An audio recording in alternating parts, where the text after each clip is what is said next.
Hi there, welcome to the NBA DFS build. This is Wednesday, January 31st. I'm Kevin Roberts, joined with Taylor Smith.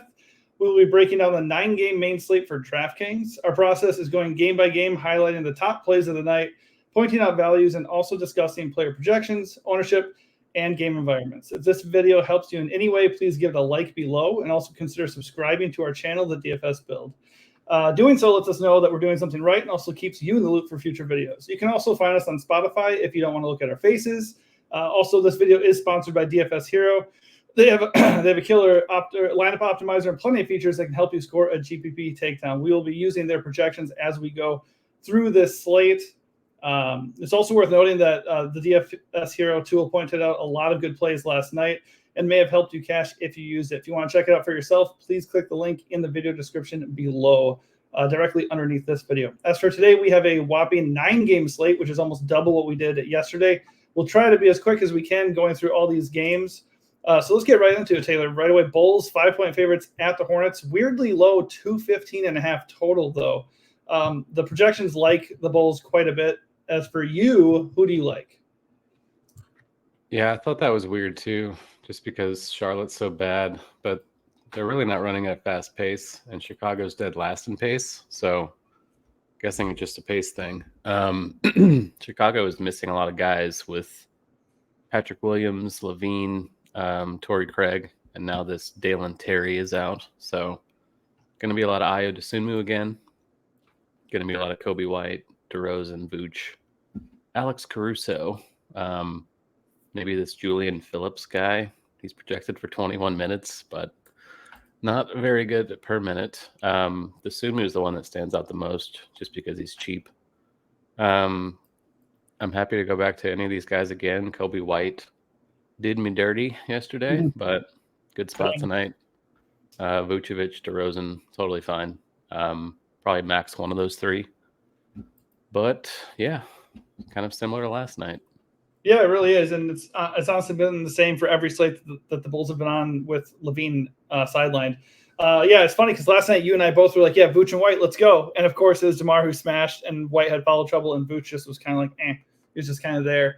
But I'm kind of doubling down on that logic. I think DeMar is obviously a good play, but Vooch projects the best.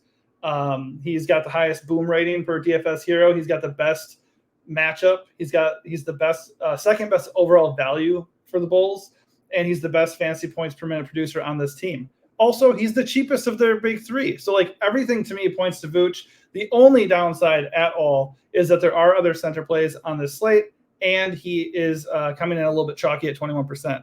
But as we've seen lately with Dante DiVincenzo and so many other guys, chalk me damned. Just play the guy who's good, right? Just play the right play. So I like Vooch a lot. I'm with you on Ayo as a good value. But my question to you is, do you think there's any concern here as far as like this guy is hit in 3 straight games, and he is, remember that one game he had, which was like the Tony Snell game? I mean, he can be prone to doing absolutely nothing out there. So are you worried at all about eating that chalk? He is coming at 26% ownership. Not very. We are going to have more value now with Jokic out. So there's a lot going on this slate. The matchup's just so good that I'm not really concerned about Ayo's ownership, honestly. All right, that's fair. All right, moving to the other side, you got the Hornets. Obviously, they are underdogs here at home. LaMelo Ball, I believe, is out. Miles Bridges is questionable.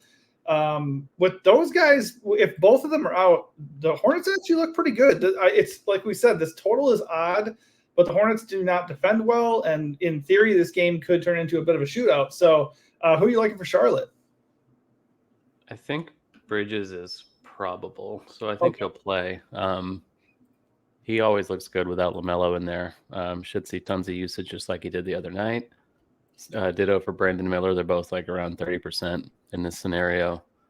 Nick Richards is playing a ton of minutes. Didn't do anything last time, but he only took 2 shots. Not too concerned about that. He's still pretty cheap for the role he's playing. Cody Martin, not really into that. Just a really low floor, and I don't really know what kind of ceiling he has. I guess he's like a decent pivot from someone like Dosunmu if the ownership's really skewed toward Ayo, but not really a guy I want to build around. And then PJ Washington is just kind of mediocre filler. I much prefer Richards in that range. Yeah, I feel like he and Richards are kind of interchangeable personally, but I see that. Yeah, Cody Martin, he doesn't even average 0.8 fantasy points per minute, so you're just kind of really hoping that that extra usage gets put to good use here. I think overall Bridges stands out, and if he's for sure in, he's got a good projection. He's got the best boom rating for the Hornets, so he'd probably be my play here. But if you're looking for some mid-range value, PJ Washington or Nick Richards are totally fine. Moving on, we got a pretty hefty spread here with the Pistons visiting the Cavs. The Cavs are 12.5-point favorites. We got Darius Garland back, Evan Mobley back. This team is at full strength, which I would imagine brings down the ceiling overall for them. But it's a pretty hefty spread here. Are you looking at the Pistons at all? It's a tough matchup too. No, I think that's a very easy fade. Cleveland has Allen questionable, so that's I guess something. But I feel like that's very new, right? That happened this morning. If he's out, I assume it's just going to be Mobley playing center and like Dean Wade playing. That does nothing for me. I have no interest in any of that here. Yeah, worth noting that Cade Cunningham's back too. I don't know how limited he'll be, but obviously he's going to cut into anything Ivy or Bojan would offer you anyways. So I'm with you. All those things plus the spread makes me very uninterested in the Pistons. Because the blowout risk here, I'm not super into the Cavs and they're at full strength, but I'm assuming Spida has to be somewhat on your radar. And is there anybody else for Cleveland that you like? I'm not even really that into Mitchell with Garland presumably back. I just think there are other ways to spend on this slate. What about Garland? Do you like him? Because he's on. No. I mean, well, to be fair, he's 7.5K, and his injury was a jaw. So like, there's reason to believe he wouldn't be too limited. And obviously, the Pistons are an awesome matchup, so worth considering. I mean, it's a 9-game slate. I'd rather not play a guy that hasn't played in like 2 months in his first game back, even if he's not like on a hard cap. I don't really see the need for that. That's fair. All right, so we're doing a full fade on the Pistons Cavs. Moving on to a pretty appealing spot, even though there is major blowout risk here as well. The Clippers are in DC taking on the Wizards. They're 12-point favorites. A nice 236.5 total, though. Thank you, Washington, and your porous defense. Paul George was a midday downgrade to questionable, so there's a decent chance he's out, which would make very good plays in Kawhi Leonard and James Harden look even better. I believe, was it Kawhi? Maybe it wasn't fully popping, but he's got a 32% boom rating here at DFS Hero, and he's projecting to be chalky. Both of these guys project very well, and that might only go up. So blowout be damned. How are you feeling about the Clippers here? Yeah, they both look awesome. If the game does blow out, they're going to be obviously heavily involved, so not concerned about that. I do think there's a decent chance George sits, so if he does, then these guys will look even better. Norm Powell is already kind of popping as a useful value, even with George in. If he's out, I'd imagine he's going to be yet another cheapie we can get to with decent volume here tonight. And I guess you can make a case for Russ at 5.7 in that scenario, just because he's Russ and he can still kind of fill it up a little bit, even at this advanced stage of his life. But yeah, a little true revenge narrative as he travels back to take on the Wizards. I don't know how spiteful he'll be against them. But yeah, I like Russ a little bit at 5.7. If Paul George is out, he's very interesting in this matchup. Mm-hmm. So I'm with you. I don't think he's necessarily a priority play or anything, but he'd be looking at like 30 minutes, and he's still a really good points per minute guy. 1.36 fantasy points per minute, leads the Clippers, by the way. So yeah, he's interesting. On the other side, you got the Wiz. Well, I will note also, by the way, Zubac remains out, so you can play the Plumlee versus Tice thing if you want. I'm not really that interested in that. There's other value to be had, but worth mentioning for sure. On the Wizards side, Kuz continues to lead Washington, but the bar is pretty low. I don't think that really tells us much. It's not a good matchup for them. There's blowout risk, and this team is just naturally volatile. But is there anybody who stands out for you? Honestly, no. I mean, you can make always the case for Kuz at under 8K, but not a good matchup against a team with good wing defenders. Corey Kispert's just wholly unnecessary. He's 3-3, but the slate's going to have a ton of value on it, so don't really want Corey Kispert for 20 minutes in a bad spot. I don't want Corey Kispert for 40 minutes in a bad spot. I will note Koulibaly. He's a little bit interesting at 4.1. His minutes have been going up. And if you are going to play for the blowout whatsoever, he's not the worst comeback or just standalone play. Moving on to the Kings and Miami. This is also an interesting total considering Miami is kind of slow and plays defense. But the Heat are 1.5 point favorites. By the way, they've lost 7 in a row. What's up with that? And this game has a nice, healthy 231.5 total. So a lot of wonky totals today. Starting on the King side, who do you like? I guess you could make a case for Sabonis just because we'll have money to spend, but not dying to play against Bam here.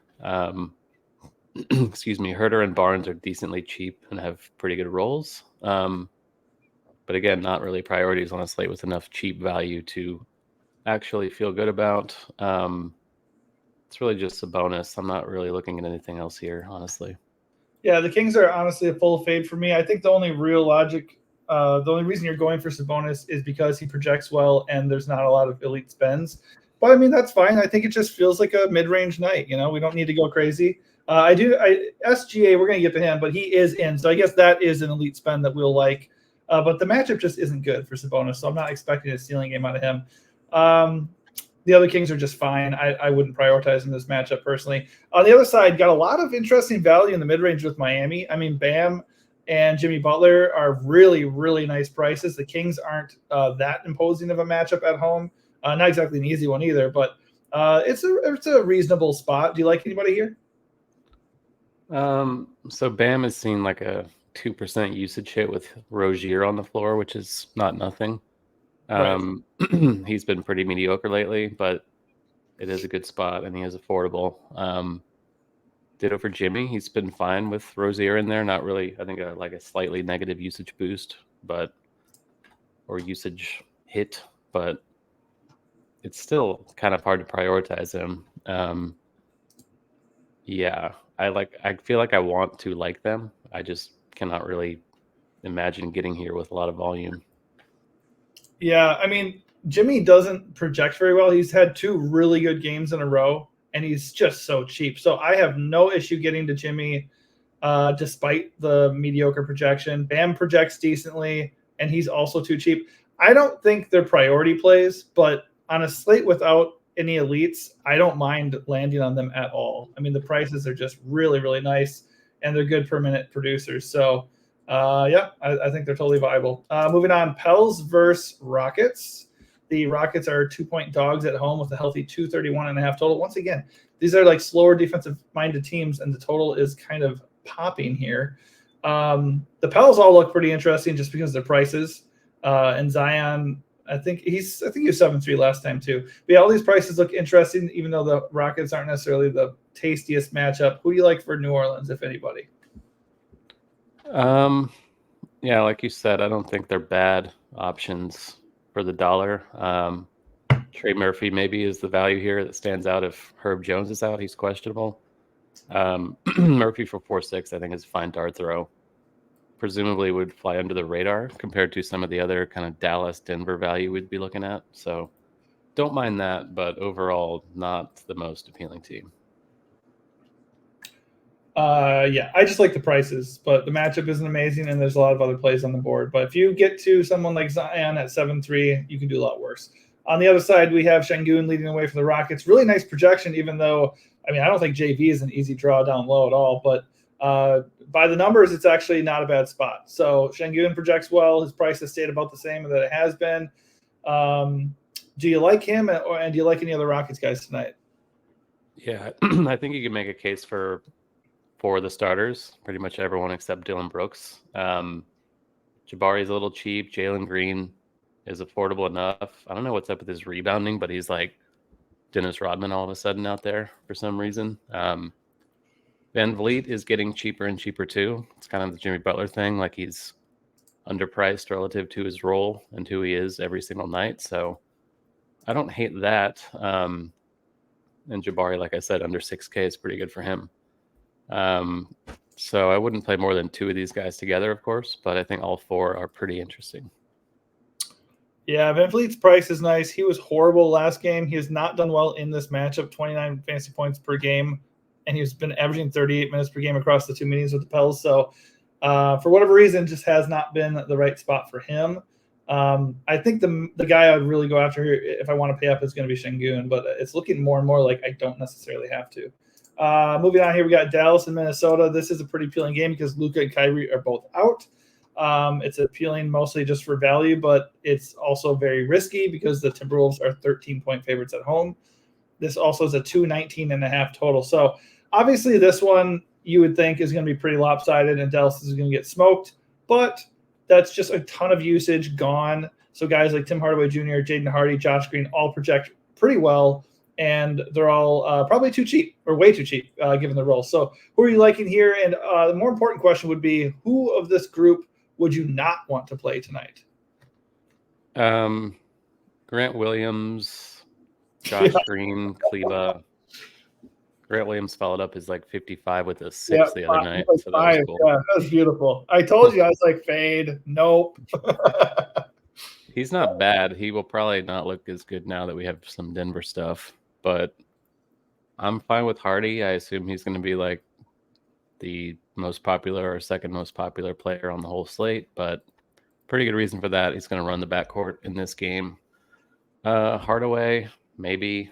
He's a guy that would probably not see full run in a blowout, so it gives me some pause, but he is only 6K flat, so it's definitely an underpay if we can expect full minutes, but it's kind of scary. I don't really see the need to force it with a lot of these guys. They have a pretty deep roster still, plenty of guys they can roll in there in the event of a blowout, so the only one I really have any faith in is Hardy.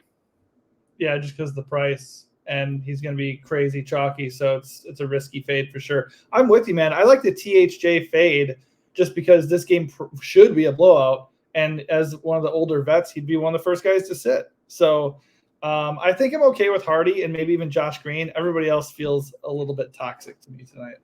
On the other side, you have Minnesota, who we only may get 3 good quarters out of these guys, but they still look really, really good because Minnesota doesn't have any defense down low or at all right now. So Anthony Edwards and Cat up top look pretty interesting, maybe even Rudy. Worth noting, Mike Conley is on the injury report, so that also could open up some value. Not sure if he's expected back or not.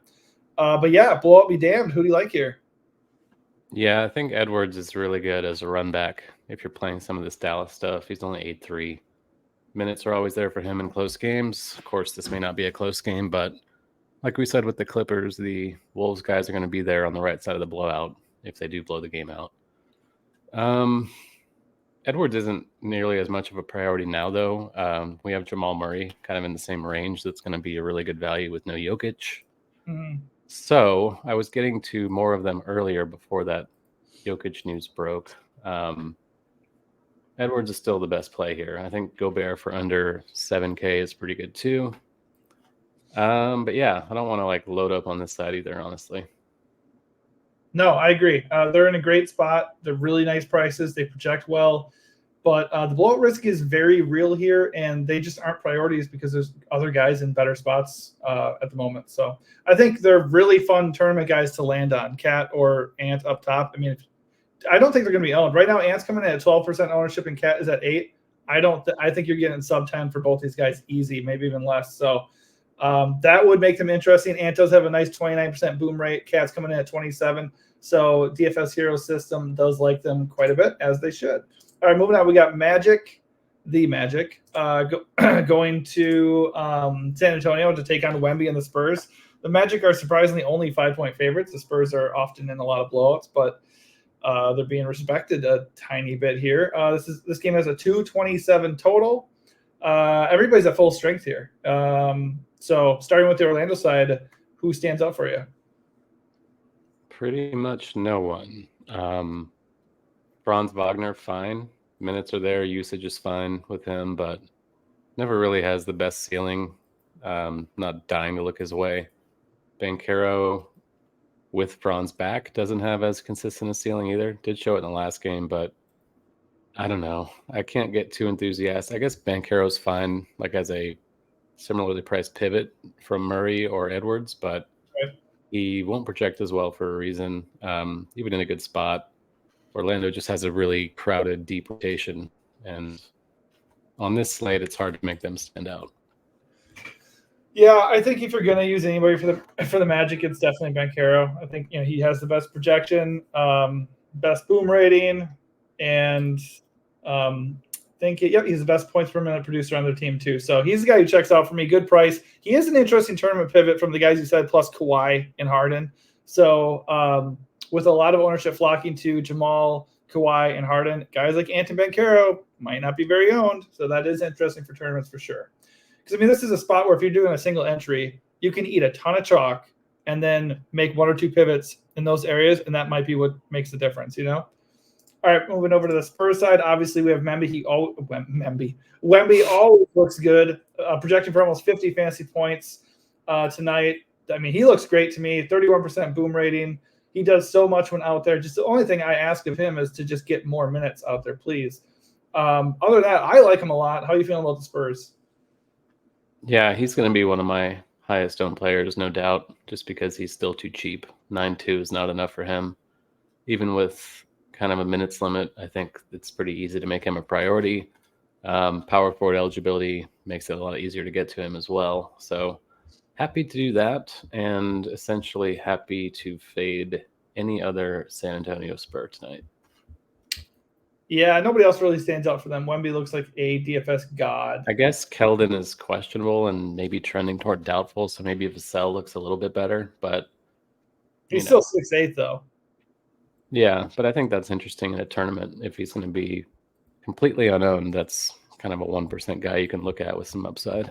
Yeah, I'd imagine his projection would spike a good deal there. I think he's fine. I probably am just gonna. I don't like gravitating towards Spurs a lot, and Wemby is just the safest one by miles and miles. Moving on, Denver, obviously massive news with Jokic out. I would imagine this spread could shift now, or it probably has already. I haven't seen it though. But it was a 1-point spread because there was unknowns on both sides. 6 now. Okay, that makes sense. So Nuggets are 6-point dogs on the road here against the Thunder. It's not a good matchup anyways. So obviously you're not looking at Jokic here, even though we have him here still on the player pool. The obvious standout would be Jamal Murray. Who else do you like here? DeAndre Jordan, if he starts, is 4K. Started in this situation before. Still a good per minute guy. He's going to be quite popular, but I think it's good chalk. MPJ gets a usage bump. Aaron Gordon gets a usage bump. You can make a case for all of them. KCP, I don't think we need that tonight, but he's not the worst salary saver. If he's going to be under 10% owned, for example. But yeah, anyone that starts is in play here, essentially, I think. I just quickly refresh. So Jokic is still in there, but we know that those projections are going to spike. 100% agree with you. Jamal Murray is probably the number one guy to go after. His projection is going to be at 50 plus. He's going to get ownership because he's too cheap for what he's going to be doing tonight, and that's fine. That's good chalk to me. MPJ and Gordon look great. DeAndre he's still in that realm of not the worst fade in the world, though, because you just never know what they're going to do. You don't know what kind of rotation they're going to roll out there. If he's just going to be a starter, a name, that kind of thing, or if he's just going to suck because he's kind of washed. But as it stands, 4 flat for a center who is starting, it's hard to argue with that for sure. Moving to OKC guys, or OKC side, a lot of these guys are questionable. It looks like everybody's in. So I was thinking we'd get some Thunder value today. I was looking at getting all that, and it's just not going to happen. The good news is SGA looks awesome, and with Jokic out, this game it could be a little bit more interesting. So starting with SGA, who do you like for the Thunder? Yeah, I don't know why he's under 10K. He should be 11K. But here he is at 9.9, just too cheap. Going to be really chalky, I think, but hard to get away from that. Going to be playing a lot of Denver. Makes sense to run it back with him. I'm glad that there's not otherwise value here because OKC value is literally the worst. They will start someone and then start someone else at halftime. So deep rotation, a lot of gross stuff. Guys like Davis Bertans projecting for minutes. So I think Chet is fine. He's presumably going to be really overlooked, I think, tonight. And Jokic being out makes this a significantly more favorable spot, I think, for him in particular. I don't really know if DeAndre can chase him around the floor. They might have Aaron Gordon on him or something, but either way, pretty significant advantage for Chet offensively. That's what that's another thing that bakes into the risk of DJ. Could he get in foul trouble trying to keep up with Chet, or do they put somebody else out there because he just can't move with them? It is Yeah. risky. Well, I don't know if there are alternatives like Zeke Najee. I don't know if he's going to fare any better. Well, So he's a much more athletic player than DJ at this point, I would say. But is he a better overall player? I don't know. no. But yeah, I agree. SGA was popping way before this news, way before he was even for sure going to play. So he's got a 36. He's just too cheap. It's so Yeah, stupid. 36% boom rate, 55 fantasy point projection. The guy's a monster. Yeah, I love him tonight. All right, moving on. Last game of slate, we got the Suns at the Nets in Brooklyn. The Suns are only 3-point favorites. A little surprising once again. 232 total. So this honestly could be a pretty underrated game if it actually does stay close. Ben Simmons, I believe, is questionable, and Grayson Allen is questionable, which changes everything, as we know. But honestly, Devin Booker, Kevin Durant, these guys once again project pretty well in a positive game environment, and they are going to go completely overlooked as the hammer game. So how are you feeling about these guys? They're fine. Booker is just a pure SGA pivot on this slate at 9-7. KD has the revenge game here. If you're interested in such things, he's really cheap at 9-1. Booker's been kind of stealing the show lately, but KD is still a safe source of minutes. Could play 40 in regulation, which we can't say about a lot of guys.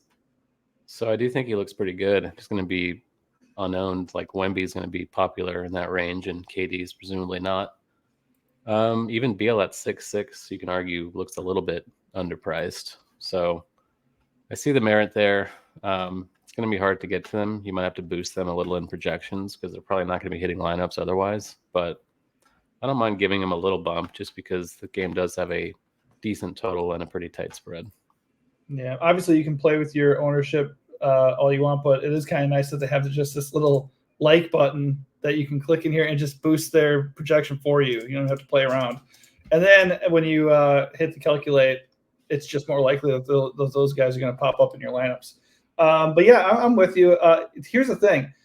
A lot of the really good plays are going to be very high owned, and they're logical plays. You don't really want to go away from them. But if you actually want to get a takedown, you have to go away from one or two of them. You just have to. So that's why Devin, Booker, and KD are both 100% on my radar tonight. I already like them going in, but now that SGA is going to be a major chalk, Wemby is going to be chalky, Kawhi is going to be owned. Like all these guys are garnering this obvious ownership. These dudes are very, very interesting to close out the night. But I'm not looking at anybody else on the Suns. Let's move over to the Nets for the last team of this slate. If Ben Simmons is back, he eats into a couple guys. If he's out, you could feel a little bit better about some of the value in their mid-range guys. Who are you liking for the Nets? I just saw that Ben Simmons put up 42 fantasy points in 18 minutes the other night. Yeah, he's back. Didn't have any idea about that. That's pretty nuts. Off the bench. He's probably going to be out again for the next 6 weeks after that game, but at least it was a good game. Cam Johnson's cheap. Dinwiddie's cheap. Cam Thomas is starting lately with Finney-Smith out. He has scoring upside, of course. Claxton still looks pretty good at 7-1. He's another guy like Gobert, Chet in that range. They're a bunch of kind of contrarian centers that I think are pretty intriguing.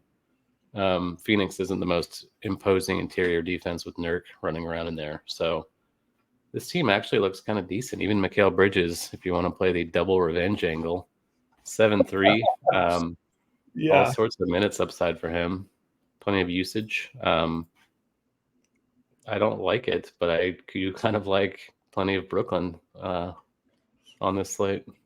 Well, yeah, if you're playing one of the Suns guys, it definitely makes sense to have one run back or maybe even two. I mean, there is good value here. Dinwiddie and Cam Johnson, if Ben is out, that looks fine. And nobody's too expensive to get to, So, and this is not a slate where you have to get a stud. So I don't think they're going to be priorities for me, but I totally understand the logic. Real quick, I did just run I calculated based off just the regular projections where we're at. This hasn't been updated for Jokic news, so keep that in mind.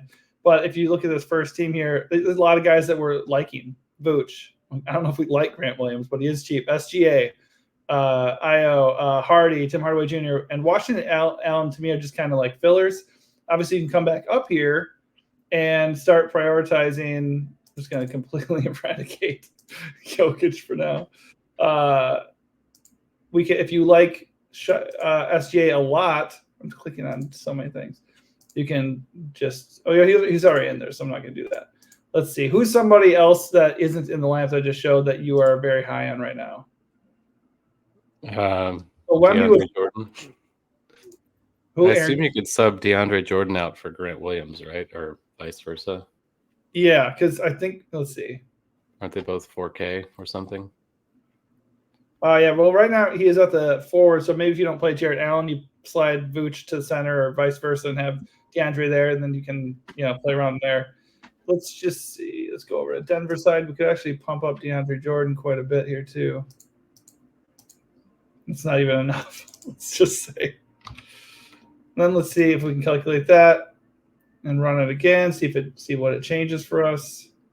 So now we have DeAndre Jordan in our optimal. I think our projection came down. So you just have to wait for the projections for everything to update. But then I think it's pretty useful. If you're in a time crunch here, the guys you really like, give them a couple of clicks on the like side or manually update the projection, and then the system can do a lot of the work for you. And then also, let's see here, you can go over to their not their simulations. That's not what I want to look at. Well, their core plays are down at the moment. But when you're in here, you can go and look at I believe they give you 5 core plays for the entire slate. And for the most part, it's guys with very high boom ratings, and these guys all make sense. So right now, what I did is giving DeAndre Jordan a 51% boom rating. And I don't know if I necessarily disagree with that, what it'll end up being. But obviously, Jaden Hardy looks good. THJ looks good. SGA looks good. And so on. So these are the guys we've already been discussing. Real quick, before we end here, let's touch on your number one fade based off of ownership. So you can see the high ownership right now. Jaden Hardy is the chalkiest guy at 56%. He feels a lot like DiVincenzo last night, where it's like everything looks good. There's no real reason to fade him. The only reason why you would is he's going to be mega owned. So how are you feeling about him? And is there one other guy that you just do not want to play at high ownership? I have some nerves about Hardaway just because of the potential blowout, and he's like one of the veterans that could see a minute squeeze in that scenario. Suppose you can say Desumu, but I don't think he'll be as popular now. Grant Williams, the obvious fragile cheapies with weak per minute rates that have low floors are generally guys you can go under on in tournaments and not be too scared about it. Yep, I fully agree. I think because of the blowout risk and because there's guys that you can get to with all this extra value, you can go up over THJ. Like suddenly that 6K price tag that looked awesome this morning isn't quite as inviting to me. So I would probably look to go over Hardaway. I'll eat the Hardy chalk, and then we'll see where we get when we're eating chalk like DJ too. So Grant Williams is my top fade just because it's Grant Williams. As far as core plays, I put this up before we started here. This is actually before the Jokic news was official when I put this in. So it does change a little bit. Now THJ is not going to be in my core, I don't think. But I really like Vooch, really like Kawhi, and obviously I like Jaden Hardy. If there's one guy besides Jaden Hardy that you are going to build around and tell everybody to build around, who's it going to be? It will be Jamal Murray at 8,100. It's just too cheap. DeAndre Jordan, if you're looking for a cheapie. Yep. Can't disagree with that at all. All right. Good deal. Thanks for tuning in. Hopefully we helped you a little bit. If we did, please give this video below a like and also subscribe to the channel so you can catch future videos. And if you'd like to experiment with this tool yourself, there is a link at the bottom in our video description. You can check it out and hopefully it'll help you out. All right. Thanks for tuning in and good luck tonight.